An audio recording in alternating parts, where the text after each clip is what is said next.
नमस्कार, जनसंवाद में आपका स्वागत है दोस्तों। पहले बड़ी खबर निकल के आई है मध्य प्रदेश में। आपको बता दें, शिवराज सिंह सरकार की डूबी लुटिया, बेटे को दौड़ाया। उनकी ही विधानसभा में उनके बेटे का जोरदार विरोध, महिलाओं ने रोक करके पीटने की कोशिश। दूसरी खबर में आपको बताएंगे, रामलीला मैदान में 5 लाख से ज़्यादा कर्मचारी जुटे, मोदी सरकार के खिलाफ हल्ला बोल, बड़े पैमाने पर जुटे। पेंशन, पुरानी पेंशन बहाली की करी मांग पूरी दिल्ली को घेर लिया है चारों तरफ से। तीसरी खबर में आपको बताएंगे, अमेठी में स्मृति ईरानी का बुरा हाल। अमेठी में स्मृति ईरानी के खिलाफ लगने लगे पोस्टर। कांग्रेस पार्टी ने जारी किया पोस्टर और बताई स्मृति ईरानी की सच्चाई, कहा सब कुछ बेच दिया स्मृति ईरानी ने। बताएंगे आखिर किस पोस्टर में क्या कुछ अमेठी के विकास के बाधक बताया है स्मृति ईरानी को। चौथी खबर में आपको बताएंगे दोस्तों, जहां देश में आज अपनाई जा रही है फूट डालो और राजनीति करो। 2 अक्टूबर को आज यानी मुंबई में निकलने जा रहा है इंडिया गठबंधन शांति मार्च। बताएंगे इनके बारे में। और इस बीच बड़ी खबर निकल के आई है, राहुल गांधी ने क्या कुछ ऐलान कर दिया है। सब कुछ खबरें के करके आपको विस्तार से बताएंगे, लेकिन उससे पहले एक छोटा सा निवेदन, अगर आपने चैनल को सब्सक्राइब नहीं किया तो पल पल के अपडेट के लिए चैनल को सब्सक्राइब करना ना भूलें दोस्तों। दरअसल पहले बड़ी खबर निकल के आई है, आपको बता दें, नाराज माँ बेटी ने बुधनी में घेरा सीएम शिवराज के बेटे का काफिला, जोर से चिल्लान कर करी मांग। जी हाँ, घेर लिया पूरी तरीके से। दरअसल मध्य प्रदेश में हालात जो है वो खराब हो चुके हैं और मध्य प्रदेश में विदाई लगभग अब तय है। आपको बता दें, मध्य प्रदेश में मामा के हालात ये हो चुके हैं कि उनके बेटे को उनकी ही विधानसभा बुधनी, जो कि शिवराज सिंह सरकार का गढ़ है, शिवराज सिंह चौहान का विधानसभा है, उनकी ही बेटे कार्तिकेय को जो है वो घेर लिया। महिला, बेटी और माँ ने जो है वो घेर करके नारे लगाए और सोशल मीडिया में वीडियो वायरल हो गया है। ये वीडियो 30 तारीख का बताया जा रहा है, जिसमें कार्तिकेय सिंह चौहान अपने पिता मुख्यमंत्री सिंह चौहान की बुधनी विधानसभा में भेरुदा में पहुंचे थे। गांव में प्रवेश करते उनकी गाड़ी के सामने एक महिला और उनकी बेटी आ गई और उनकी गाड़ियों के काफिले को रोक दिया। माँ बेटी ने कार्तिकेय सिंह चौहान की कार के सामने जोर जोर से चिल्लाना शुरू कर दिया। इस दौरान महिला और उनकी बेटी सीएम पुत्र कार्तिकेय सिंह चौहान से एक ही मांग कर रही थी, उनके जर्जर मकान की हालत देख लीजिए। और इतना ही नहीं, उनको रोक करके जोरदार तरीके से विरोध जताया, जिसके बाद जो है वो अभी वीडियो सोशल मीडिया में वायरल होने के बाद विपक्षियों ने इसे हाथों हाथ ले लिया और कहा है कि बाल बाल बच गए, वरना मुख्यमंत्री के बेटे की तो आज पिटाई हो जाती। एक और खबर निकल के आई है दोस्तों, दिल्ली के रामलीला मैदान में इकट्ठा हुए 5 लाख से ज़्यादा कर्मचारी पुरानी पेंशन बहाली की कर रहे हैं मांग। दरअसल मोदी सरकार दिल्ली जाम कर दिया है किसानों के बाद अब कर्मचारियों ने ओल्ड पेंशन स्कीम को लागू करने का ये ऐलान कर दिया है। उनकी मांग है कि 5 साल के लिए विधायक बनने, बीजेपी विधायक और सांसद बनने के बाद उनको पेंशन दी जाती है लाखों लाख। तो क्या हमें पेंशन नहीं दी जाएगी? हम 60 साल तक काम करते हैं। कर्मचारियों ने 5 राज्यों में ओपीएस, आपको बता दें राजस्थान, छत्तीसगढ़ सहित 5 राज्यों में ओपीएस लागू हो गया है। बाकी राज्य जो है ओपीएस लागू करवाने के लिए अब दिल्ली में एंट्री कर गए हैं और ज़ोरदार तरीके से विरोध प्रदर्शन किया है। उन्होंने कहा है कि अब इसकी आर पार चलेगा। आपको बता दें, चुनाव से ठीक पहले जो है वो मुश्किलों में पूरी तरीके से घिरती मोदी सरकार को तगड़ा झटका लगा है। खबर निकल के आई है कि मोदी सरकार जो है वो एक नए बैठे बिठाए नए मुसीबत में फंसने जा रही है, क्योंकि अब तैयारी जो है वो पुरानी पेंशन स्कीम को 2024 तक लागू करवा लेने की, क्योंकि किसान भी अब इस पूरे मामले में जुड़ने वाले हैं और किसानों और कर्मचारियों के अगर आंदोलन चलेगा तो इस बार मोदी सरकार को तगड़ा झटका लग सकता है। एक और अपडेट, देश में अपनाई जा रही है फूट डालो और राज करो की नीति। 2 अक्टूबर को मुंबई में शांति मार्च निकालेगा इंडिया गठबंधन। सत्तारूढ़ भारतीय जनता पार्टी बीजेपी द्वारा देश में अपनाई जा रही फूट डालो और राज करो की नीति से चिंतित विपक्षी गठबंधन इंडिया राष्ट्रपति महात्मा गांधी की 154वीं जयंती 2 अक्टूबर को आज यहाँ पे गांधी और शांति मार्च निकालेगा। मुंबई कांग्रेस प्रोफेसर वर्षा गायकवाड़ समेत इंडिया गठबंधन के शीर्ष नेता ने कहा है कि मुंबई और बाकी महाराष्ट्र में नफरत की घटनाएं लगातार हो रही हैं। वर्षा ने कहा कि इन घटनाओं की निंदा करते हुए समाज में सद्भावना पैदा करने की भी सख्त जरूरत है। इंडिया गठबंधन 2 अक्टूबर को पैदल मार्च के माध्यम से लोगों के बीच गांधी जी की प्रेम एवं शांति और सद्भावना की शिक्षाओं को प्रसार करेगा। एक और अपडेट निकल के आई है दोस्तों, अगली खबर, जहां बड़ी खबर निकल के आई है, अमेठी में सांसद अरुण गांधी ने हॉस्पिटल का मुद्दा उठाया। योगी सरकार को घेरा, बोले कहीं लाखों का काम न बिगाड़ दे। यूपी की पीलीभीत लोकसभा सांसद अरुण गांधी ने एक बार फिर से अमेठी के संजय गांधी हॉस्पिटल का मुद्दा उठाया और बीजेपी सरकार पर व्यवस्था का अहंकार दिखाने का आरोप लगाया।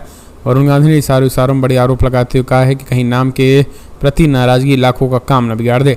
वरुण गांधी ने एक वीडियो शेयर करते हुए एक्सपोज करके कहा है कि सवाल संजय गांधी हॉस्पिटल के 450 कर्मचारियों और उनके परिवार का नहीं है, रोज सैकड़ों की संख्या में इलाज कराने वाले सूबे की आम जनता का भी है। उनकी पीड़ा के साथ न्याय मानवता की दृष्टि से ही कर सकती है, व्यवस्था का अहंकार नहीं, कहीं नाम के प्रति नाराजगी लाखों का काम न बिगाड़ दे। इससे पहले वरुण गांधी ने व्यापक और निष्पक्ष जांच के बिना अमेठी के संजय गांधी हॉस्पिटल का परिचालन लाइसेंस निलंबित करने पर गहरी नाराजगी जताई थी। अगली एक और अपडेट, अमेठी में स्मृति ईरानी के खिलाफ लगने लगे पोस्टर। अमेठी की जिला कांग्रेस कमेटी के साथियों ने एक्सीडेंटल सांसद अमेठी की जनता के साथ विश्वासघात को लेकर उजागर किया। इसमें आपको बता दें, कहा कि अमेठी की पहचान शिक्षा, स्वास्थ्य और उद्योगों को राजनीतिक प्रतिशोध के कारण अहंकारी सांसद ने धीरे धीरे समाप्त कर दिया। अब स्मृति ने जो कुछ बंद किया है उसको लेकर कांग्रेस पार्टी ने एक एक करके गिनाया है। कांग्रेस पार्टी ने कहा है कि सबसे पहले हिंदुस्तान पेपर मिल को बेच दिया, जो कि राहुल गांधी ने 3650 करोड़ की लागत से स्वीकृति कराया था। Shaktimaan mega food park Jagdishpur को जो है वो हटा दिया। ट्रिपल IT जो है इन्होंने हटा दी। नई रेल लाइन जो है वो हटा दिया। Footwear designing and development institute कर दिया खत्म। और इतना ही नहीं, अब संजय गांधी हॉस्पिटल मुंशीगंज को पूरी तरीके से बंद करने का श्रेय स्मृति ईरानी को दे दिया है और उन्होंने नाराजगी जताई है इसको लेकर, स्मृति ईरानी को लेकर। अगली एक और खबर निकल के आई है तो दोस्तों, छत्तीसगढ़ में मध्य प्रदेश में बनने जा रही है प्रचंड कांग्रेस पार्टी की सरकार। ताज़ा सर्वे में कांग्रेस की बल्ले बल्ले बीजेपी को झटका। छत्तीसगढ़ विधानसभा चुनाव के नतीजों के पहले ही कयासों का दौर शुरू हो गया था और एक तरफ बीजेपी कई सीटों पर उम्मीदवारों की घोषणा करके जोर शोर से प्रचार प्रसार में जुटी, वहीं सत्ताधारी कांग्रेस लगातार जमीन स्तर से कार्यकर्ताओं को जोड़ने में लग रही। कांग्रेस ने साल 2018 के विधानसभा चुनाव में 15 साल तक सत्ता में काबिज रहने वाले बीजेपी को बेदखल जोरदार वापसी की थी। इसी बीच छत्तीसगढ़ विधानसभा चुनाव को लेकर PACS मीडिया और न्यूज 24 चौंकाने वाला सर्वे किया। ताज़ा सर्वे के मुताबिक प्रदेश में बीजेपी को झटका लग गया। ताज़ा सर्वे के मुताबिक कांग्रेस को 55 से 60 सीटें मिलने के आसार रहे, जबकि बीजेपी मात्र 30 से 35 सीटें पर सिमटती नजर आई। इसके अलावा अन्य के खाते में 1 से 3 सीटें जा सकती हैं। वहीं अगर वोट शेयर की बात करें तो प्रदेश में कांग्रेस को 2018 में 43% वोट मिले थे, जबकि इस बार 45% वोट मिलने का अनुमान रहा। आपको बता दें, छत्तीसगढ़ में बहुमत का आंकड़ा 46% है। एक और अपडेट निकल के आई है, मध्य प्रदेश में भी भाजपा की वापसी, कांग्रेस की बनेगी सरकार, भाजपा की विदाई तय, आ गया सर्वे।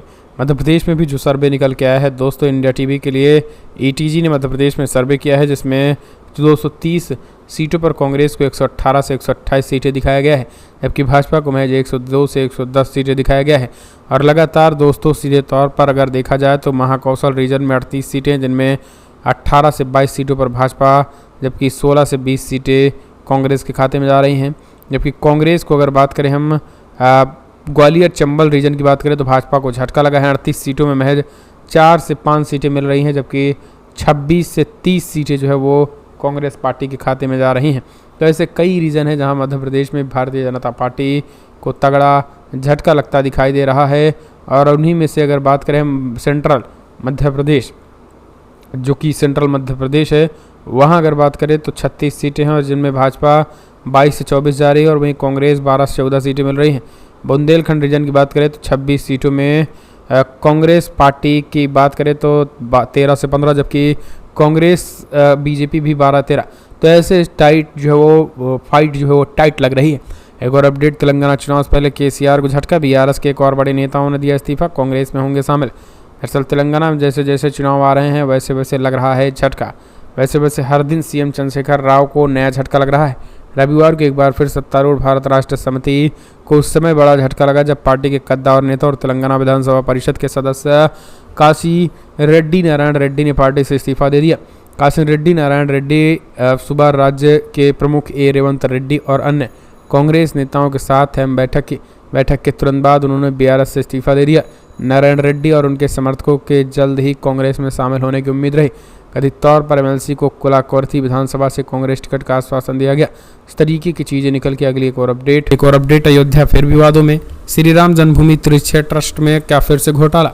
जी हाँ दोस्तों, बड़ी खबर निकल के आई है। आपको बता दें, जहां 2 साल पहले भूमि की खरीद फरोख्त में भ्रष्टाचार के कई आरोपों के घेरे में रह चुके अयोध्या की श्री राम जन्मभूमि तीर्थ ट्रस्ट अब धोखाधड़ी करके जमीन हड़पने की कोशिश करने के आरोप में उंगलियां उठ रही हैं। इस बार उस पर उंगली उठाने वाला कोई राजनीतिक दल, उसका नेता या कार्यकर्ता नहीं, बल्कि स्थानीय हनुमानगढ़ी हैं। गढ़ी के नागा साधु ने गढ़ी के अंगद टेले की भूमि हड़पने के लिए ट्रस्ट की कथित कोशिश व धोखाधड़ी को लेकर न सिर्फ उनके खिलाफ मोर्चा खोल रखा है बल्कि बड़े आंदोलन की भी धमकी दे दी है। तो सीधे तौर पर जो है वो ये चीज़ें कही जा रही हैं, बल्कि बड़े आंदोलन की धमकी दी। और इन साधुओं का कहना है कि गढ़ी पर दबाव बनाकर उक्त भूमि पाने की ट्रस्ट की कोशिश विफल हो गई है। उन्हें स्थानीय प्रशासन पर अपने इस प्रभाव का इस्तेमाल करके उक्त भूमि को नजुल घोषित करा दिया है, जबकि वो 13वीं शताब्दी से गढ़ी के स्वामित्व में है और इसके दस्तावेजी प्रमाण भी हैं। तो लगातार अब जमीन को लेकर अयोध्या के साधु संत आपस में ही लड़ मर रहे हैं।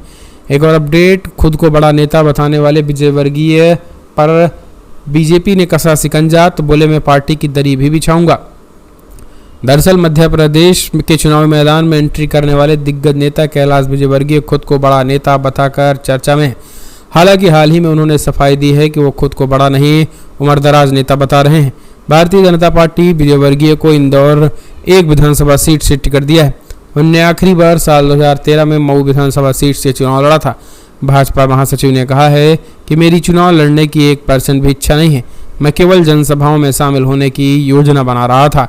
मुझे अब भी भरोसा नहीं हो रहा है कि मुझे टिकट दिया गया है और मैं अगर पार्टी कहेगी तो मैं दरी भी बिठाऊंगा। ये सफाई में उन्होंने कहा, इंटरव्यू में सफाई में कहा कि मैंने ये नहीं बोला कि मैं बड़ा नेता हो गया हूँ। ये गलत नैरेटिव कांग्रेसियों ने सेट किया। मैंने कहा था कि इतनी उम्र हो गई है, गली गली जाना अच्छा नहीं लगता। उनका कहना है कि इस बयान को लेकर किसी ने बदमाशी की है। उन्होंने कहा है कि मैंने बंगाल में बम धमाका और गोलियों के बीच काम किया है। मैं डरने वालों में नहीं हूँ और पीछे हटने वालों में नहीं हूँ, लेकिन ये सच है कि चुनाव लड़ने का मेरा माइंडसेट नहीं है। एक और अपडेट, पाकिस्तान ने भारत पर आत्मघाती हमले का आरोप लगाया। गृह मंत्री बोले इसमें रॉ का हाथ है, जवाबी कार्रवाई करेंगे। पाक सेना TTP-ISI पर करेगी हमला। पाकिस्तान में शुक्रवार को हुए 2 आत्मघाती हमले में मरने वालों की संख्या बढ़कर 65 हो गई है। इसी बीच पाकिस्तान ने आरोप लगाया कि इन धमाकों में भारत की इंटेलिजेंस एजेंसी का हाथ है।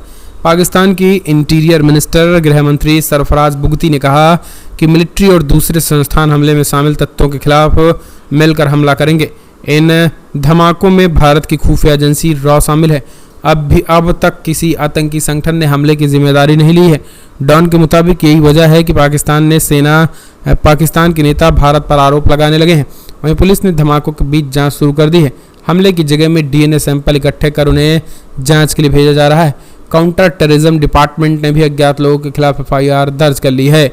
पाकिस्तान में भीषण हमला हुआ था और उसमें 60 से ज़्यादा लोगों की मौत हो गई थी।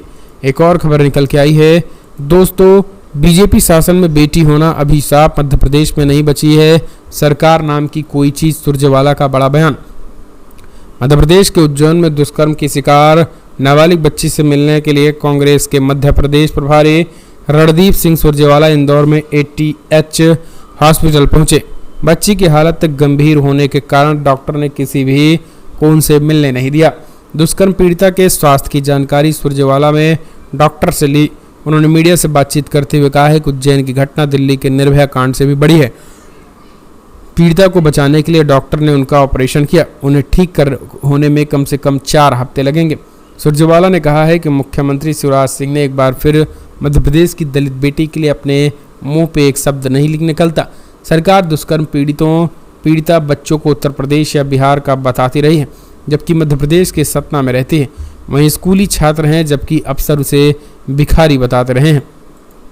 एक और अपडेट निकल के आई है दोस्तों, देश की जनता को त्योहारी मौसम में महंगाई का झटका। LPG सिलेंडर के दाम में इजाफा होने जा रही है। दरअसल त्योहारों के मौसम के देश की जनता को महंगाई का झटका लग रहा है। तेल विपणन कंपनियां ने रविवार को वाणिज्यिक LPG सिलेंडर की कीमतों में 209 रुपये की बढ़ोतरी कर दी है। कीमतों में बढ़ोतरी के बाद दिल्ली में 1 अक्टूबर से 19 किलोग्राम वाले वाणिज्यिक LPG सिलेंडर की कीमत अब 1731 रुपये होगी और इस बढ़ोतरी को तत्काल प्रभाव से खाना महंगा हो जाएगा। तो सीधे तौर पर महंगाई की मार अब की बार मोदी सरकार क्या होगा अब 2024 में, लगातार कमेंट्स माध्यम से कीजिए। अगली एक और अपडेट, भारत में अफगान एम्बेसी आज से बंद। कहा भारत सरकार से समर्थन नहीं मिला, संसाधनों की कमी के चलते हम काम नहीं कर पा रहे हैं। दरअसल आपको बता दें अफगान एम्बेसी 1 अक्टूबर 2023 से भारत में अपना कामकाज बंद कर रही है। नई दिल्ली में स्थित अफगानी एम्बेसी ने 30 सितंबर को एक बयान जारी करके कहा इसकी आधिकारिक घोषणा की। बयान में कहा है कि हमें इसकी जानकारी देते हुए दुख हो गया है। भारत सरकार से समर्थन और संस्थानों की कमी के चलते हमें ये करना पड़ रहा है। एम्बेसी ने कहा कि अफगानिस्तान और भारत के बीच ऐतिहासिक संबंधों और साझेदारों को ध्यान में रखते हुए चर्चा के बाद ये फैसला लिया गया है। तो इस तरीके की चीज़ें फिलहाल कमेंट्स माध्यम से अपने सुझाव दें। फटाफट ब्रेकिंग न्यूज़ में इतना ही। जय हिंद, जय भारत।